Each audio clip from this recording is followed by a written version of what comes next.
Hello बच्चों, आप सभी का स्वागत है एसएस कोचिंग क्लासेस में। आज हम लोग पढ़ने वाले हैं कक्षा 10 का बहुत अच्छा सब्जेक्ट जिसका नाम है विज्ञान। और विज्ञान में हम लोग जानते हैं कि 3 पार्ट में आपके विज्ञान को बांटा गया है, रसायन विज्ञान, जीव विज्ञान और भौतिक विज्ञान। तो उसमें हम पहले पार्ट को आज पढ़ने वाले हैं जिसका नाम है रासायनिक अभिक्रियाएं एवं समीकरण, और ये रसायन विज्ञान में आता है।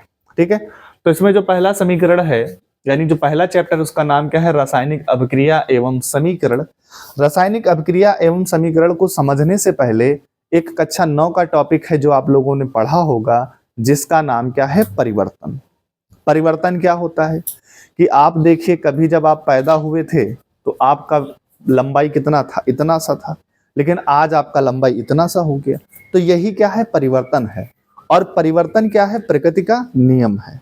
परिवर्तन ही क्या है, प्रकृति का नियम है। जिस व्यक्ति ने समय के साथ अपने आप को परिवर्तित कर लिया वो बहुत आगे निकल गया, और जिसने परिवर्तित नहीं किया वो वहीं पर रह गया। तो प्रकृति क्या है, परिवर्तन का नियम है। ठीक है, अब यहाँ पर देखिए, आप लोगों ने देखा होगा अक्सर कि कभी कभी जब आप एक एग्जाम्पल के माध्यम से आप इसको समझिए कि जैसे जब हमारे यहाँ कोई फल लगता है, जैसे हम आम की बात कर लें क्योंकि हमारे यहाँ आम बहुत ज़्यादा होता है। तो आम की जब शुरुआत होती है तो एक छोटा सा फल होता है, लेकिन वो धीरे धीरे से क्या होता है, उसमें ग्रोथ होती है और वो बड़ा हो जाता है। तो अभी उसका क्या बदला, आकार बदल गया। पहले इसका आकार क्या था, छोटा था, अब इस आम का आकार बेटा क्या हो गया, बदल गया। मैं परिवर्तन को समझाने की कोशिश कर रहा हूँ। आकार पहले छोटा था, अब आकार बड़ा हो गया। तो क्या बदला, इसका आकार बदला, तो परिवर्तन ही तो है। फिर क्या होता है कि जो आम था वो पहले ग्रीन कलर का था, लेकिन वो पकने के बाद बेटा कैसा हो गया, पीले रंग का हो गया। तो अब भी तो परिवर्तन ही हो रहा, तो उसका क्या हुआ, रंग भी बदल गया। या आप लोगों ने देखा होगा कि जैसे आप लोगों ने देखा होगा कि गर्मियों के टाइम में, या हम कह सकते हैं हम अपने घर में दूध से दही बनाते हैं, तो पहले दूध खट्टा नहीं होता, बाद में वही दूध जब दही बनता है तो बेटा क्या होता है, खट्टा हो जाता है। तो कहीं ना कहीं ये सारे के सारे क्या है, परिवर्तन है। और ये जो परिवर्तन होते हैं ये कितने प्रकार के होते हैं, तो बेटा 2 प्रकार के होते हैं। परिवर्तन कितने प्रकार के होते हैं, 2 प्रकार के होते हैं। इसको बहुत ध्यान से समझिएगा। हम लोग बात कर रहे हैं परिवर्तन। परिवर्तन का मतलब ही है, इंग्लिश में इसको बोलते हैं चेंजेस। अब चेंजेस का मतलब ही होता है बेटा, अब परिवर्तन का मतलब है बदलाव। परिवर्तन का मतलब ही बेटा क्या होता है, बदलाव। यानी अगर किसी चीज में बदलाव हो रहा है इसका मतलब उसमें क्या हो रहा है मेरे प्यारे बच्चों, परिवर्तन हो रहा है। अब इस परिवर्तन को हमने एग्जाम्पल के माध्यम से आपको समझाया है कि किसी भी वस्तु का रंग बदल जाए, आकार बदल जाए, उसकी श्यानता बदल जाए, तो ये सब क्या है, परिवर्तन है। या उस पदार्थ से एक नया पदार्थ बन जाए, तो ये क्या है, सब परिवर्तन है।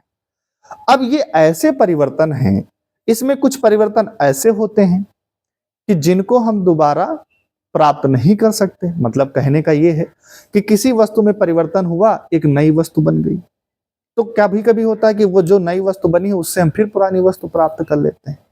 लेकिन कुछ परिवर्तन ऐसे होते हैं कि जिनमें एक बार वस्तु ने अपना रूप बदल दिया या अपना रंग बदल दिया, दोबारा हम वो रंग प्राप्त नहीं कर सकते। ये बात आपको समझ के चलनी। ठीक, अब इन परिवर्तनों को 2 पार्ट में बांट दिया गया। इन परिवर्तनों को बेटा कितने भागों में बांटा गया, 2 भागों में बांटा गया। एक जो थे इनको बोला गया भौतिक परिवर्तन। कौन सा परिवर्तन बेटा, भौतिक परिवर्तन। अब ये जो भौतिक परिवर्तन होते हैं इनको बोला जाता है इंग्लिश में फिजिकल चेंजेस। तो एक तो हो गए भौतिक चेंजेस यानी फिजिकल चेंजेस, और दूसरे बेटा हमारे थे रासायनिक परिवर्तन। तो दूसरा हमारा क्या होगा, रासायनिक परिवर्तन होगा। एक तो भौतिक परिवर्तन है, दूसरा रासायनिक परिवर्तन। इसको बोला जाता है इंग्लिश में केमिकल चेंजेस। क्या बोला जाता है बेटा, केमिकल चेंजेस। तो परिवर्तन कितने प्रकार के हो गए, 2 प्रकार के हो गए। एक तो हुआ बेटा भौतिक परिवर्तन और दूसरा बेटा क्या हुआ, रासायनिक परिवर्तन। अब इन दोनों में अंतर है क्या, किसको भौतिक परिवर्तन कहेंगे और किसको बेटा हम लोग क्या कहेंगे, रासायनिक परिवर्तन कहेंगे। तो भौतिक परिवर्तन का मतलब ये होता है कि अगर किसी भी पदार्थ की, ध्यान से सुनना, भौतिक परिवर्तन में क्या इंपॉर्टेंट है ये बात याद रखना। किसी भी पदार्थ की अगर बेटा किसी भी पदार्थ का रासायनिक संगठन, क्या बेटा, रासायनिक संगठन, क्या कह रहा हूं मैं बेटा, रासायनिक संगठन, संगठन सही लिखा है, गलत लिखा है, था की जगह टा होगा। क्या बेटा, पहला शब्द क्या आया, रासायनिक संगठन। दूसरा शब्द बेटा याद रखना है अणुभार। क्या बेटा, अणुभार। अगर किसी भी पदार्थ का, यानी किसी भी पदार्थ में परिवर्तन हो रहा है और परिवर्तन होने पर उसका रासायनिक संगठन नहीं बदल रहा है और साथ ही में बेटा उसका अणुभार नहीं बदल रहा है, ऐसे परिवर्तन को हम लोग बेटा क्या कहते हैं, भौतिक परिवर्तन कहते हैं। अब भौतिक परिवर्तन, क्या बेटा इनको हम लोग कहेंगे, भौतिक परिवर्तन कहेंगे। जबकि रासायनिक परिवर्तन में बेटा क्या होगा, याद रखना, रासायनिक परिवर्तन में जो पदार्थ है उसका रासायनिक संगठन भी बदल जाएगा। क्या बदल जाएगा बेटा, रासायनिक संगठन, यानी केमिकल कंपोजिशन बन जाएगा, यानी जिन चीजों से वो मिलकर बना होता है वो बदल जाएगा रासायनिक संगठन जब उसमें परिवर्तन होगा। और साथ ही साथ बेटा उसका क्या बदल जाएगा, अणुभार बदल जाएगा। ठीक है, ऐसे परिवर्तन जिसमें किसी पदार्थ का रासायनिक संगठन एवं अणुभार बदल जाता है, ऐसे परिवर्तन को क्या कहते हैं, रासायनिक परिवर्तन कहते हैं। और ऐसे परिवर्तन जिसमें किसी पदार्थ का रासायनिक संगठन और अणुभार नहीं बदलता है, उसे हम लोग बेटा क्या कहते हैं, भौतिक परिवर्तन कहते हैं। क्या कहेंगे, भौतिक परिवर्तन कहेंगे। ये एकदम छोटी सी बात आपको समझ में आ गई होगी। और क्या क्या अंतर हो सकता है कि जो हमारा भौतिक परिवर्तन होता है इसमें नया पदार्थ, क्या होता है बेटा, नया पदार्थ नहीं बनता है। भौतिक परिवर्तन में कभी भी नया पदार्थ नहीं बनेगा, यानी अपितु होगा क्या कि जो वो हमारा पदार्थ होगा वो अपना रूप बदल देगा, यानी वो एक रूप से दूसरे रूप में चला जाएगा। कैसे समझो जरा, कि जैसे हमने यहां पर जल लिया है, क्या लिया है बेटा, जल, हमने बेटा यहां पर क्या लिया, जल, और जल को बेटा जब हम क्या करेंगे, गर्म करेंगे, क्या करेंगे मेरे प्यारे बच्चों, गर्म करेंगे। तो गर्म करेंगे तो बेटा ये क्या बन जाएगी, वाष्प बन जाएगी। क्या बन जाएगी मेरे बच्चों, वाष्प बन जाएगी। और इसी जल को बेटा जब हम मेरे प्यारे बच्चों ठंडा करेंगे, क्या करेंगे मेरे प्यारे बच्चों, ठंडा करेंगे, तो ये बेटा क्या बन जाता है, बर्फ बन जाता है। क्या बन जाता है, बर्फ बन जाता है। आप जानते हैं कि जो जल था वो किस स्टेट में है, लिक्विड स्टेट में है, और वाष्प जो होती है बेटा कौन सी स्टेज में है, गैसियस स्टेट है इसकी, और जो बर्फ है वो बेटा क्या है, सॉलिड स्टेट में है। तो इसने अपनी अवस्था बदली है। क्या बदली है, अवस्था। अगर हम आपसे पूछें कि जल का सूत्र क्या होता है तो आप कहेंगे सर H2O, और जल की ये वाष्प है इसका भी फार्मूला क्या होगा, H2O, और यहां पर बर्फ है इसका भी फार्मूला क्या होगा, H2O। क्या तीनों का फार्मूला बदला, नहीं, सेम फार्मूला है। तो हम ये कह सकते हैं कि इसका अणुभार नहीं बदला। क्या नहीं बदला, अणुभार, अणुसूत्र भी आप कह सकते हो, लेकिन इसका अणुभार नहीं बदला। या हम कह सकते हैं इसका कुल द्रव्यमान नहीं बदला। जिसका कुल द्रव्यमान इतना, मतलब जितना बर्फ का होगा उतना ही जल का होगा, और उतना ही बेटा किसका होगा, वाष्प का होगा। तो कभी भी इसका अणुभार नहीं बदला। साथ में इसका रासायनिक संगठन बदला नहीं। जल भी हाइड्रोजन ऑक्सीजन का बना है, बर्फ भी हाइड्रोजन ऑक्सीजन की बनी है, और वाष्प भी, जो वाष्प किसके, जल की है ना, जल वाष्प इसको लिख लीजिए, या वाष्प लिखा रहने दो कोई दिक्कत नहीं, ये भी हाइड्रोजन और ऑक्सीजन का है। अब इसी वाष्प को हम बेटा क्या करेंगे, ठंडा करेंगे। इसी वाष्प को हम बेटा क्या करेंगे, ठंडा करेंगे, तो क्या बनेगा, जल बनेगा। बात समझ में आ रही है। तो हमने देखो जल से वाष्प बनाया, फिर वाष्प से जल बना लिया।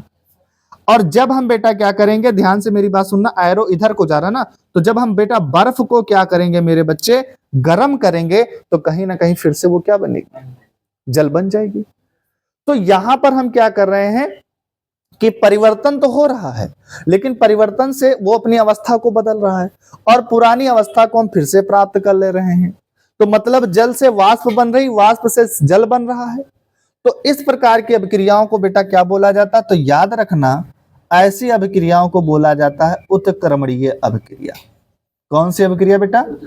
उत्क्रमणीय अभिक्रिया बोला जाता है। उत्क्रमणीय अभिक्रिया का मतलब जल से वाष्प बन रही है तो वाष्प से हम जल भी बना ले रहे हैं, या हम कहें बर्फ से हम वाष्प बनाएंगे और वाष्प से फिर हम बर्फ को प्राप्त कर लेंगे। तो ये सारे जो परिवर्तन होते हैं इनको बेटा क्या बोला जाता है? भौतिक परिवर्तन बोला जाता है। ठीक है। जबकि रासायनिक परिवर्तन में बेटा क्या होता है, यहां पर देखिए आप ध्यान से, कि भौतिक परिवर्तन में नया पदार्थ बनता है, जबकि रासायनिक परिवर्तन में क्या नया पदार्थ बनेगा? सॉरी, भौतिक परिवर्तन में नया पदार्थ नहीं बनता है, जबकि रासायनिक परिवर्तन में बेटा क्या होता है? नया पदार्थ बनता है। ठीक है, नया पदार्थ बनता है। क्लियर है? और इसमें जो मैक्सिमम, जो अधिकतम परिवर्तन जब होते हैं, नया पदार्थ बनता है, तो उससे जो मैक्सिमम अभिक्रियाएं होती हैं उससे हम पुराना पदार्थ नहीं प्राप्त कर सकते, लेकिन कुछ अभिक्रियाएं हैं जिनसे हम पुराना पदार्थ प्राप्त कर सकते हैं। मतलब अधिकतर इसमें जो अभिक्रियाएं होंगी वो बेटा कैसी होंगी? अनुत्क्रमणीय होंगी। कैसी होंगी बेटा? अनुत्क्रमणीय क्रिया होंगी। अनुत्क्रमणीय का मतलब ये है, उत्क्रम का मतलब उल्टा कर दो तो वही चीज मिल जाएगी, लेकिन यहाँ पर जो मोर ऑफ रिएक्शन है, जो ज्यादा से ज्यादा रिएक्शन है, वो किस टाइप की होती है? अनुत्क्रमणीय टाइप की अभिक्रिया होती है। अब यहाँ पर ये जो आप एरो देख रहे हैं, ये किस अभिक्रिया का एरो है? उत्क्रमणीय अभिक्रिया का एरो है। और जबकि अनुत्क्रमणीय अभिक्रिया का जो एरो बनता है, उसका जो सिंबल होता है वो इस तरीके से बनता है। ठीक है, बात क्लियर है? कि जैसे मान लीजिए आपने एक मैग्नीशियम रिबन लिया और इस मैग्नीशियम रिबन को आपने ऑक्सीजन की उपस्थिति में जलाया, तो जलाने पर हमें इसका सफेद पाउडर मिलता है मैग्नीशियम ऑक्साइड का, मिल गया। तो देखो, पहले ये मैग्नीशियम था, ये ऑक्सीजन था, तो मैग्नीशियम अलग था, इन दोनों ने आपस में रिएक्शन किया, एक नया पदार्थ बना कि नहीं बना, जिसका नाम क्या है? मैग्नीशियम ऑक्साइड है। क्या इतनी सी बात समझ में आ गई? तो इस तरीके से हम भौतिक परिवर्तन और रासायनिक परिवर्तन को बेटा क्या होते हैं? समझ सकते हैं। अब जैसे इसमें हम उदाहरण की बात कर लें, कि जैसे देखो इसके उदाहरण हैं, दिखाई दे रहा है बेटा? दिख रहा है? तो अब यहां पर उदाहरण में हम बात करेंगे, जैसे जल का बर्फ बनना। क्या बेटा? जल का बर्फ बनना, ये हमारा क्या है बेटा? एक भौतिक परिवर्तन है। कैसा परिवर्तन है? भौतिक परिवर्तन है। आप लोगों ने देखा होगा, एक शब्द का नाम सुना होगा, हिमीकरण। हिमीकरण का मतलब होता है फ्रीजिंग, किसी चीज का जमना। तो ये भी क्या है? एक प्रकार का भौतिक परिवर्तन है। भाई, जल से अगर बर्फ बन रही, जम रही है कोई चीज, तो उसका अणुसूत्र बदल रहा है क्या? अणुभार बदल रहा? नहीं बदल रहा। तो कैसा परिवर्तन होगा? भौतिक परिवर्तन होगा। आप लोगों ने नाम सुना होगा वाष्पन का। किसका नाम सुना होगा? वाष्पन का।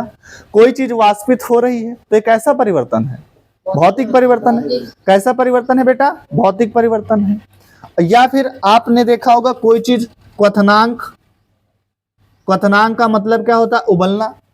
तो कोई चीज अगर उबल भी रही है तो क्या वो कैसा परिवर्तन होगा? भौतिक परिवर्तन होगा। किसी चीज का मतलब बेटा, जैसे मान लीजिए संघनन होना। क्या होना? संघनन।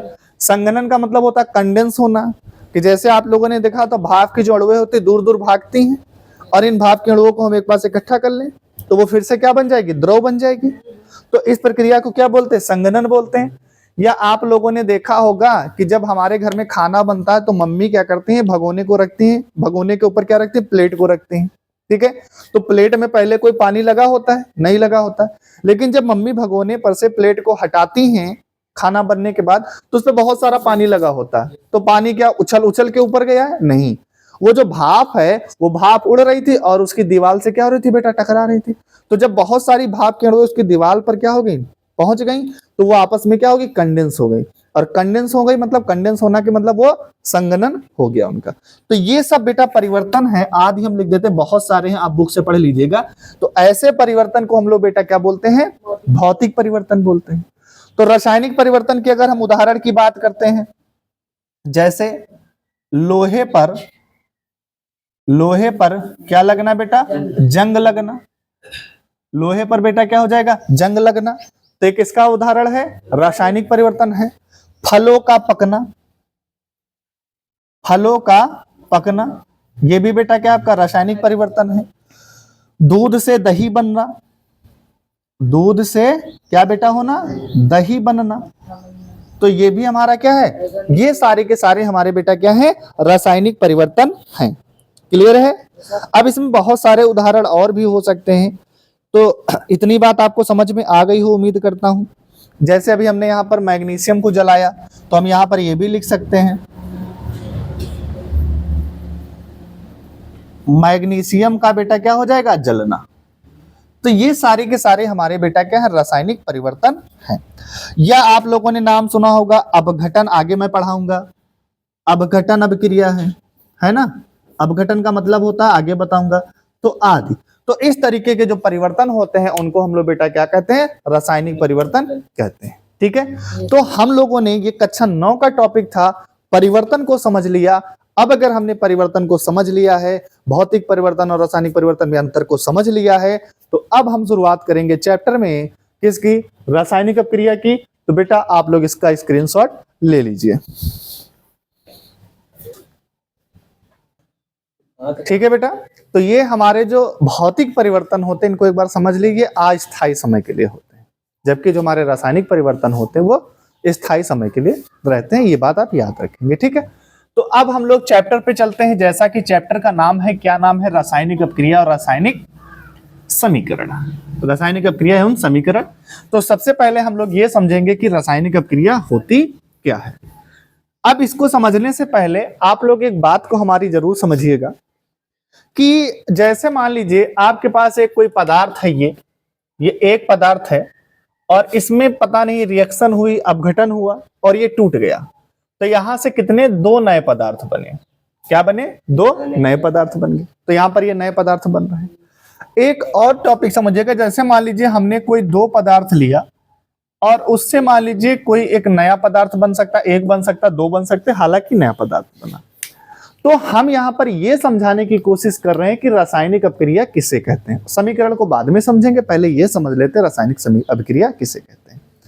तो क्या होगी परिभाषा, जब एक, ये एक है ना, एक या एक से अधिक, जब एक या एक से अधिक पदार्थ आपस में मिल करके कोई नया पदार्थ बनाते हैं, तो इस अभिक्रिया को हम लोग बेटा क्या कहते हैं, रासायनिक अभिक्रिया कहते हैं। ठीक है, ये बात समझना है और सभी लोग शांति के साथ बेटा सुनिएगा, क्योंकि अगर नहीं सुनेंगे फिर चीजें आपको समझ में नहीं आएंगी। अब हमारी जो हेडिंग है उसका नाम बेटा क्या है, रासायनिक अभिक्रिया।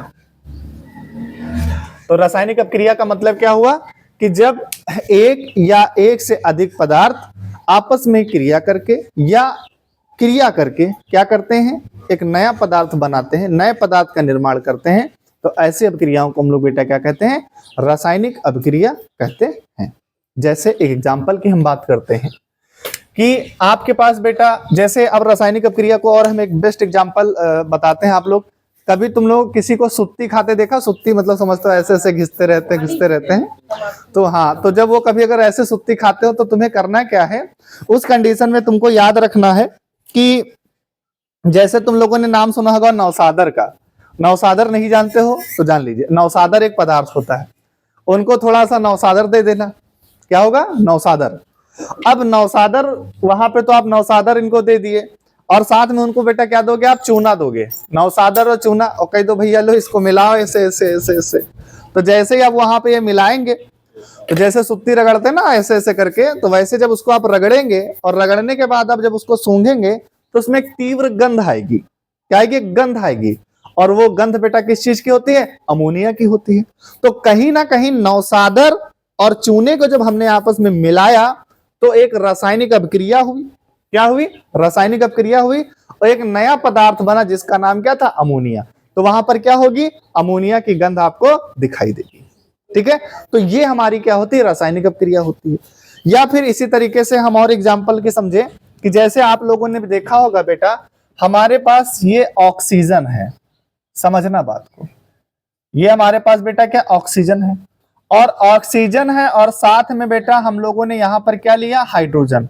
अब ऑक्सीजन की अभिक्रिया जब बेटा हमने हाइड्रोजन के साथ कराई तो यहां पर बेटा किसका निर्माण हुआ, जल का निर्माण हुआ। तो दो पदार्थ आपस में मिले और एक नया पदार्थ बन गया। इसी को हम लोग बेटा क्या कहते हैं, रासायनिक अभिक्रिया कहते हैं। क्लियर है।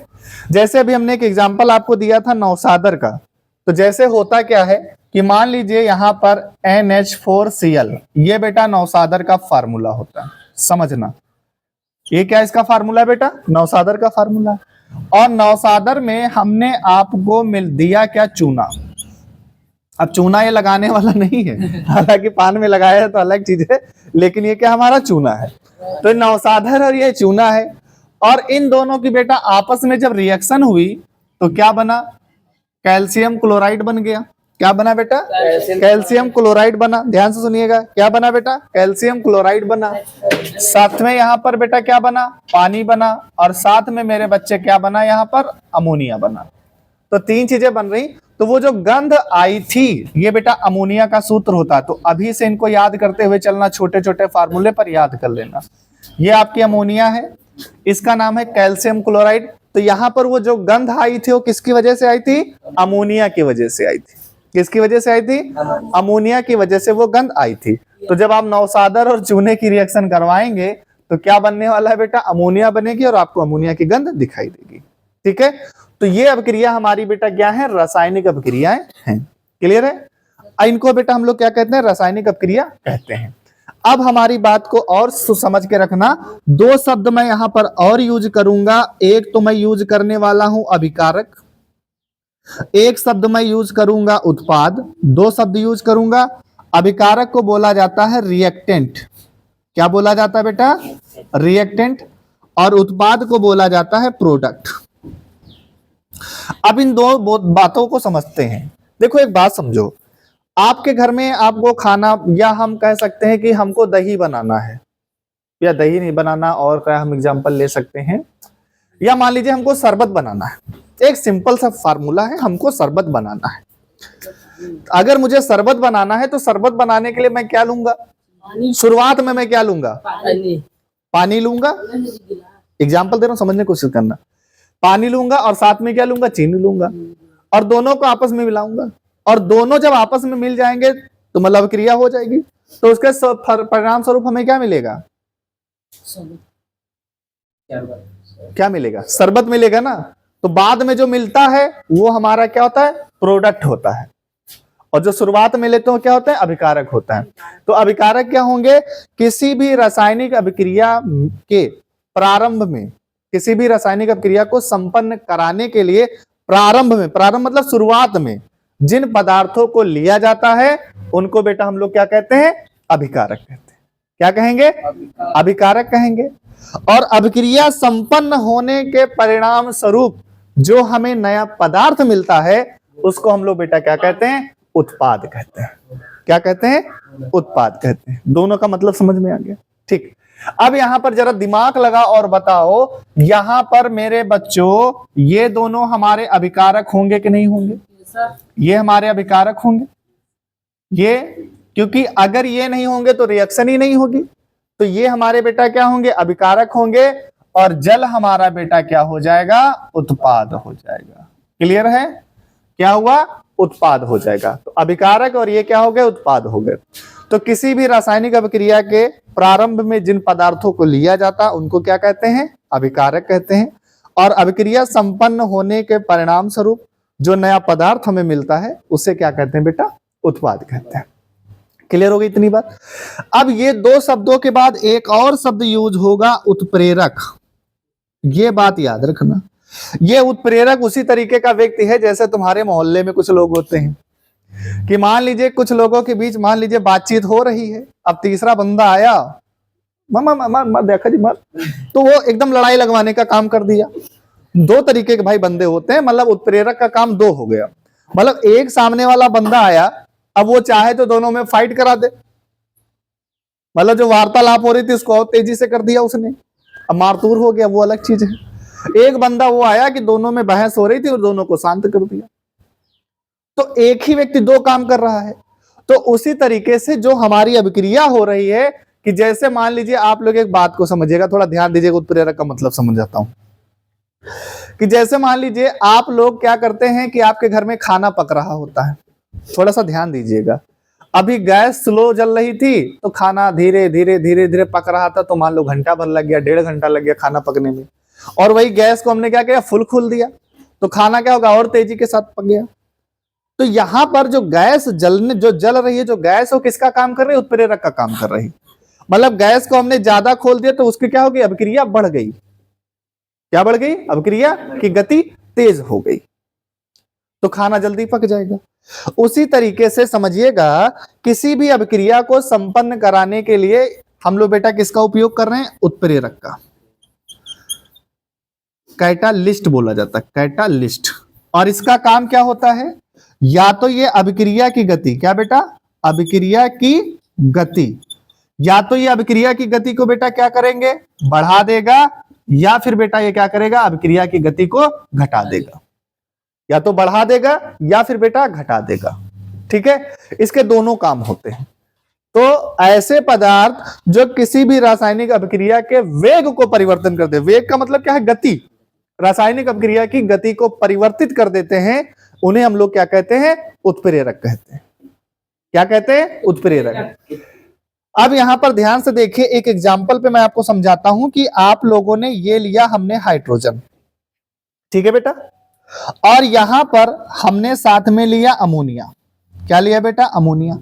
अब इन दोनों की रिएक्शन करानी थी, तो ये इस तरीके से रिएक्शन कर रहे थे, कोई मतलब ऐसे एकदम धीरे धीरे इस तरीके से रिएक्शन कर रहे थे। तो उस कंडीशन में क्या हुआ कि मैं ले आया भैया कौन, कैटालिस्ट, और यहां पर मैं कौन कैटालिस्ट लाया, Fe उत्प्रेरक लाया। अब ये जैसे ही Fe उत्प्रेरक मैंने इसमें डाला, मतलब ये तो वही वाली बात हो गई कि मान लीजिए तुम और तुम्हारा भाई खेत में काम करने गए हैं, तो एक फावड़ा भाई मारता है, एक फावड़ा तुम मारते हो, तो काम बहुत स्लो हो रहा था। लेकिन उतने में कौन पहुंच गया, पिताजी। तो पिताजी कौन सा काम कर रहे, उत्प्रेरक का। और जैसे पिताजी पहुंच गए तो अब दोनों ने अपना काम क्या कर दिया, फास्ट कर दिया। और जब दोनों ने अपना काम फास्ट कर दिया तो काम तेजी के साथ होगा।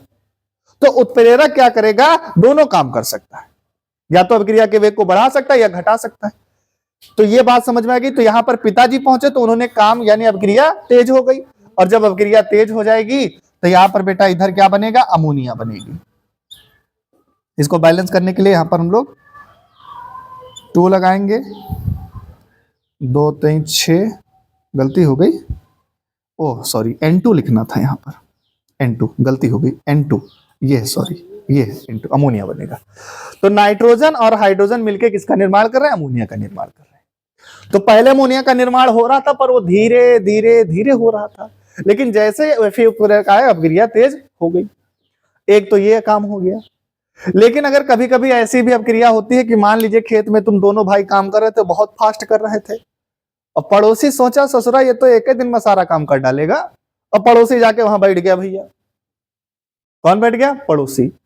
अब पड़ोसी जब बैठ गया तो उसने तुमको अपनी बातों में बहला फुसला लिया। तो जो आपका काम करने का जो दर था, आप एक खेत दिन में काम करने वाले थे, तो अभिक्रिया की रेट क्या हो जाएगी, घट जाएगी, अभिक्रिया की गति घट जाएगी कि नहीं घट जाएगी। तो पड़ोसी क्या किया, अभिक्रिया के वेग को घटा दिया। यानी जो काम बहुत फास्ट हो रहा था, मान लीजिए यहाँ पे अमोनिया बहुत फास्ट बन रही थी, और हमने इसमें क्या मिला दिया, एक उत्प्रेरक ऐसा मिला है जो इसकी अभिक्रिया की गति को क्या कर रहा है, धीमा कर।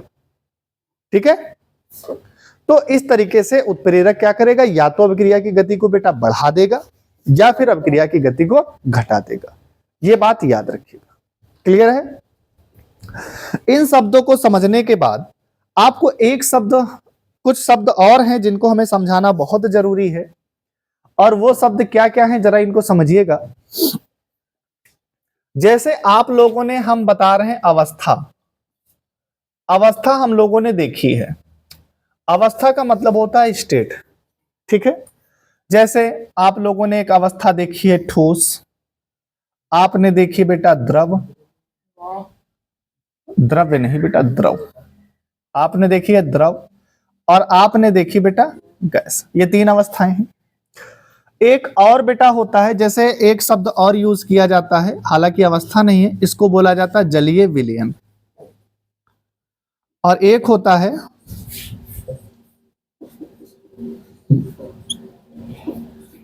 एल्कोहलिक विलयन, बेटा दिख रहा है सबको, एल्कोहलिक विलयन।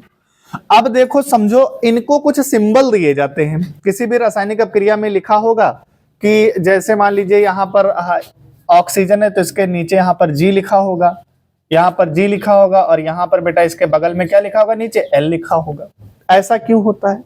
तो ये जो है, जो नीचे सिंबल लिखा हुआ, ये इसकी अवस्था को बताते हैं कि ऑक्सीजन गैसीय स्टेट में है, गैस है ये, हाइड्रोजन गैस है, जबकि जल क्या है, द्रव है, यानी लिक्विड है।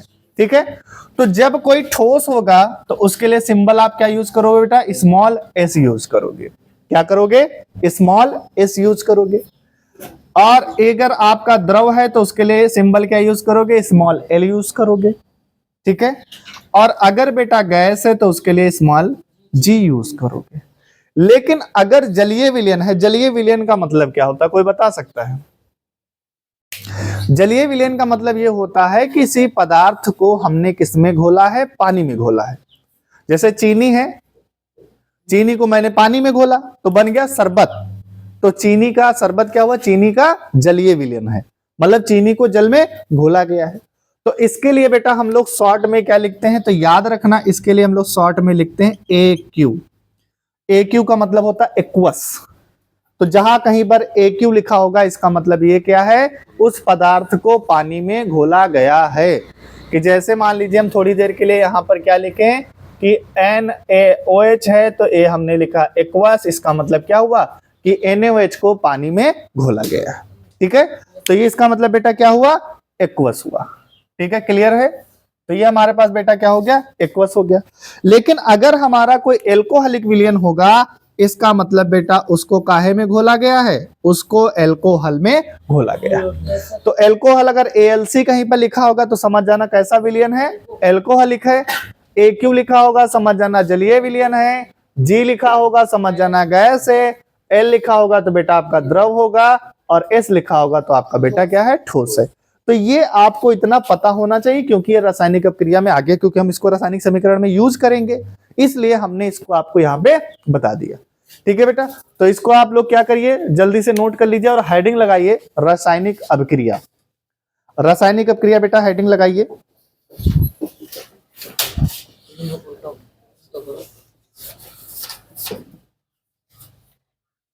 रासायनिक अपक्रिया इसमें लिखिए, रासायनिक अपक्रिया में लिखिए बेटा, लिखो, जब एक या अनेक पदार्थ, जब एक या अनेक पदार्थ, जब एक या अनेक पदार्थ आपस में अभिक्रिया करके,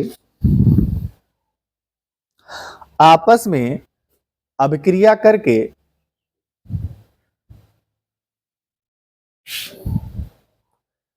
आपस में अभिक्रिया करके नया पदार्थ बनाते हैं,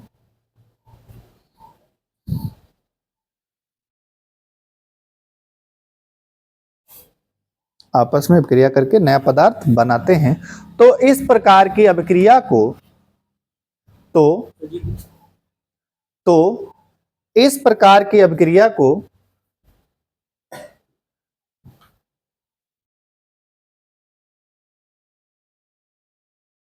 रासायनिक अभिक्रिया कहते हैं।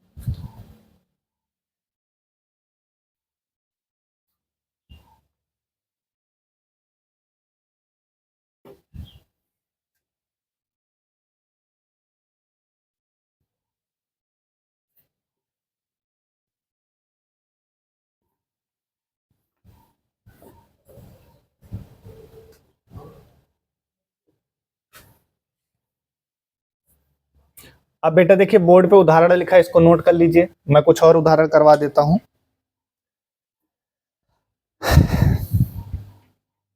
एक उदाहरण और लिख लीजिए, जैसे ये पहला उदाहरण है, और दूसरा उदाहरण लिखिए बेटा, जैसे कार्बन है और प्लस ऑक्सीजन है, इन दोनों की जब रिएक्शन होगी तो बेटा क्या बनेगा, CO2 बनेगा। तो ये भी बेटा आपकी एक रासायनिक अपक्रिया है। या तीसरा और उदाहरण हम लोग लिख लेते हैं कि जैसे मैग्नीशियम है और इसको ऑक्सीजन की उपस्थिति में जब जलाया जाता है तो क्या बनता है, मैग्नीशियम ऑक्साइड बनता है। तो एग्जाम में कोई एक रासायनिक अपक्रिया आप लिख दीजिएगा जो आपको आसान पड़े। ठीक है बेटा,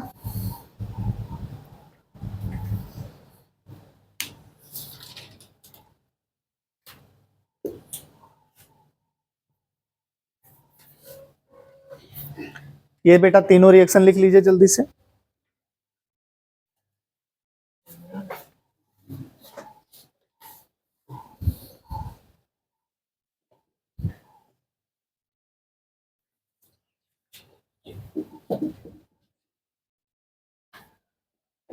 लिख लिया?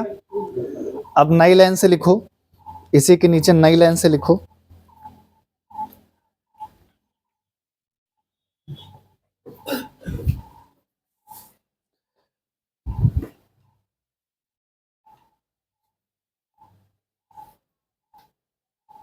बोले बेटा?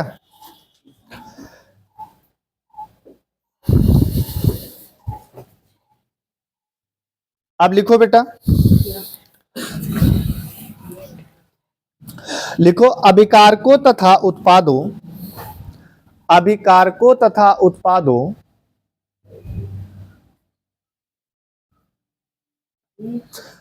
के ठोस, गैस, द्रव, जलीय अवस्था तथा एल्कोहलिक अवस्था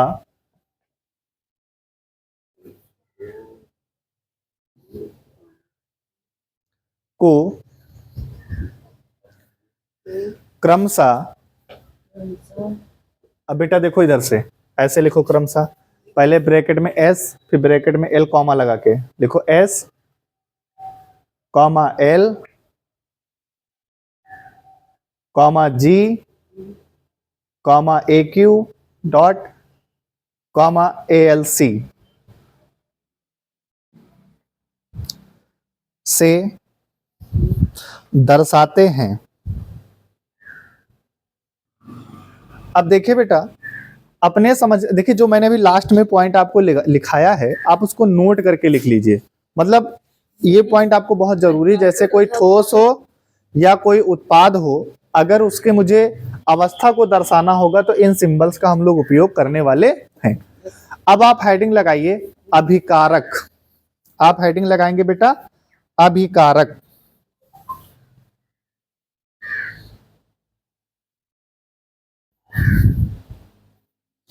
तो इसमें लिखो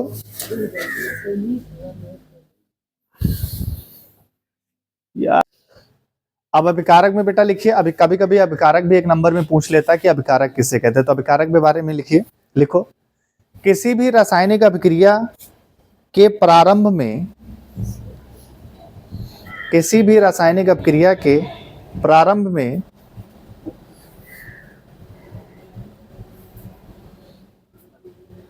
भाग लेने वाले पदार्थों को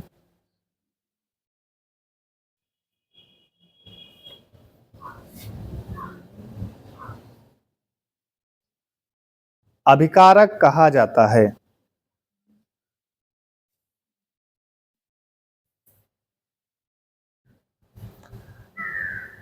अब बेटा हेडिंग लगाओ उत्पाद।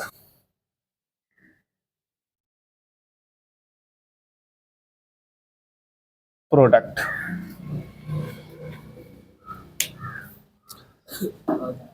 लिखो रासायनिक अभिक्रिया के फलस्वरूप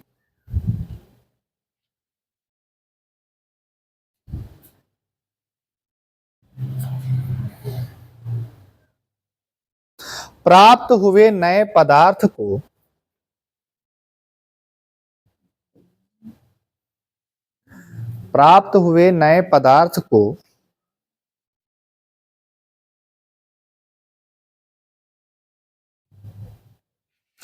उत्पाद कहते हैं। उत्पाद कहते हैं। जैसे देखो यहां पर हमारे पास बेटा एक अभिक्रिया है और किसी अभिक्रिया को कराना, इसको लिख लीजिएगा। तो हमने यहाँ पर कार्बन लिया और बेटा हमने साथ में यहाँ पर ऑक्सीजन लिया और इनके बीच में रिएक्शन हुई तो क्या बना, CO2 बना। तो ये बेटा जो दोनों के दोनों हैं हमारे, ये क्या होंगे, अभिकारक होंगे। ये हमारे बेटा क्या होंगे, अभिकारक होंगे। और ये मेरे बच्चे क्या हो जाएगा, हमारा उत्पाद हो जाएगा। ठीक है। तो एरो के जो इधर होंगे, एरो का जिधर आगे का हिस्सा होगा उधर हमेशा उत्पाद होगा, और जो पीछे हिस्सा होगा वो क्या होंगे, अभिकारक होंगे। ये बात याद रखना, तो इसको नोट कर लीजिए।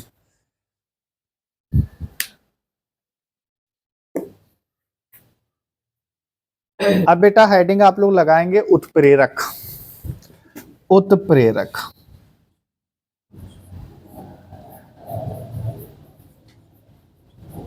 कैटालिस्ट।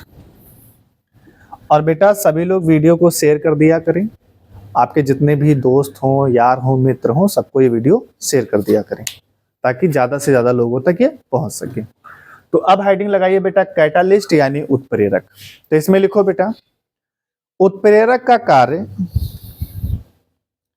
उत्प्रेरक का कार्य, उत्प्रेरक का कार्य रासायनिक अभिक्रिया की, रासायनिक अभिक्रिया की गति को तीव्र या